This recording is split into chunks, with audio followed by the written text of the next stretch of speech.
Mga kapatid, lalo na mga kabaro dyan sa Mindanao, maging alerto. Andyan pa rin kasi ang sama ng panahon sa area sa may Santos at sabi ng Pag-asa, imposible na maging bagyo yan.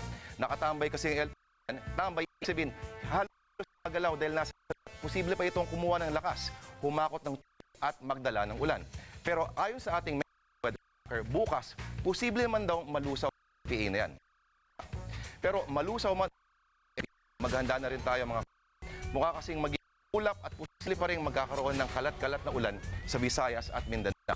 Dito naman sa Luzon, hangin pa rin ang kajaming din. May dalayang lamig pero di maulap na hindi malayong magdala ng ambon. At sa mga baget, back to school, ibida yung teacher. Meteor shower. Tuwing Enero lumalabas yung shower kung kailan nasa 40 meteors ang makikita pero tumatagal lang ng ilang minuto.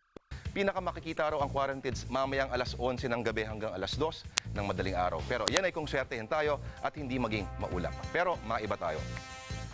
Sa bawat pagbubukas ng taon, usong-uso ang mga hula, mga fearless predictions for the year, ika nga.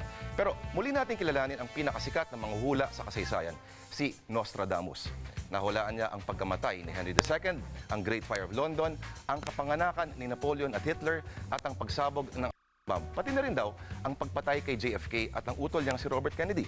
At sabi pa, pati na rin ang kamatayan ni Day at 9/11 attack. Kaya mo ba yan, Madam Auring? Pero di bale, may asim ka pa rin. At yan, sa ngayon, ako si Lord Rivera, naghuhulang, susunod yung makikita, si Erwin Tulfo.